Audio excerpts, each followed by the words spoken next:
Doctor صاحبہ پھر females میں ایکسیپٹیبلٹی کیوں نہیں؟ اگر مرد دوسری شادی کرتا ہے یا تیسری شادی کی طرف جاتا ہے تو ان کے اندر ایکسیپٹیبلٹی والا فیکٹر بالکل نہیں ہے. وہ آج کل کی خواتین خود کہتی ہیں کہ جو مرضی کر لو باہر لیکن شادی نہ کرنا. وہ اس لیے کیونکہ فیمیلز میں جو اٹینشن کی نیڈ ہوتی ہے وہ بہت زیادہ ہوتی ہے، اور میلز میں ایکسپریشن کی یا جو گیونگ کی نیڈز ہے وہ زیادہ ہوتی ہے. Second marriage is allowed due to some specific reasons جو کہ مردوں کو الاؤ ہے، لیکن سیکنڈ میرج تب تک نہیں کرنی چاہیے جب تک اس کی کوئی خاص نیسیسٹی نہ ہو. ہمارے ہاں سیکنڈ میرج ہوتی ہے پلیئر کی بیس پہ، ہمارے ہاں سیکنڈ میرج ہوتی ہے شوق میں، ہمارے ہاں ٹرینڈ وائز چیزیں ہوتی ہیں. اگر اس کی نیڈ کو سمجھا جائے تو میں سمجھتی ہوں کہ شاید وہ نیڈ اتنی نیسیسٹی میں نہیں آتی. اور جب عورتوں کے ذہن میں یہ ڈالا جائے کہ آپ سے بہتر بھی کوئی موجود ہے، آپ کے علاوہ بھی کوئی ہو سکتا ہے یا سکتی ہے، تو پھر ڈیفینیٹلی وہ ایک تھرڈ فیکٹر کو یا تھرڈ پرسن کو بیچ میں کبھی بھی نہیں دیکھ سکتی. نہیں، لیکن بیویاں یہ کیوں کہتی ہیں آپ باہر جا کے جو مرضی کر لیں لیکن آپ شادی نہ کریں؟ مطلب وہ خود کہتی ہیں کہ ایکسٹرا میریٹل افیئرس رکھ لیں لیکن شادی نہیں کرنی. ویسے تو بہت کم ریشو ہے کہ خواتین یہ بھی کہتی ہوں، لیکن جو کہتی ہیں وہ اس لیے کہتی ہیں کیونکہ اگر کوئی دوسرا نکاح کرتا ہے تو وہ انہیں ایموشنل، فزیکل سارے رائٹس دینے پڑیں گے. So that sharing is more at a greater space.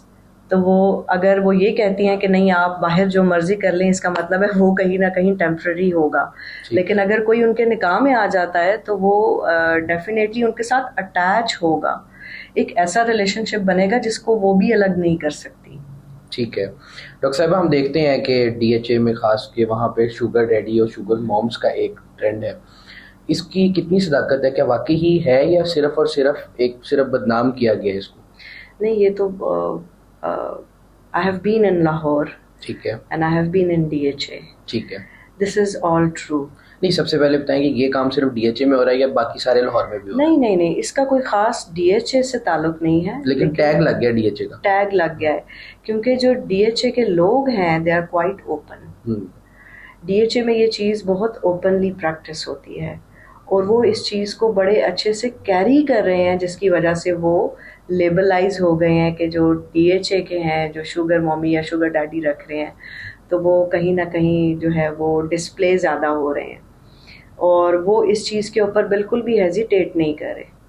تو شوگر ڈیڈی جو بھی لڑکیاں رکھتی ہیں وہ کن پرپس کے لیے رکھتی ہیں؟ کیا فائنینشیل نیڈ ہوتی ہے؟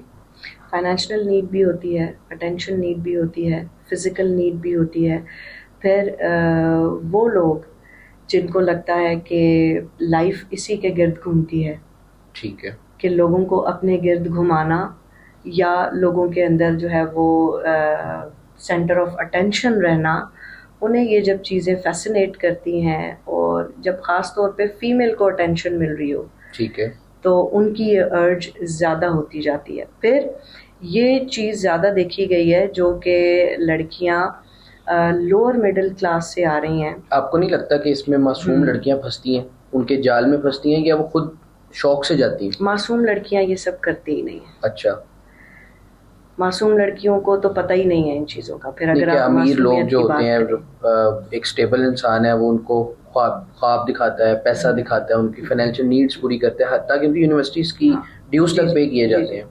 تو ان کو نہیں لگتا کہ ان کو ایک جھانسا دے رہا ہوتا ہے؟ نہیں. ایک ورڈ آپ نے سنا ہوگا، گولڈ ڈگر.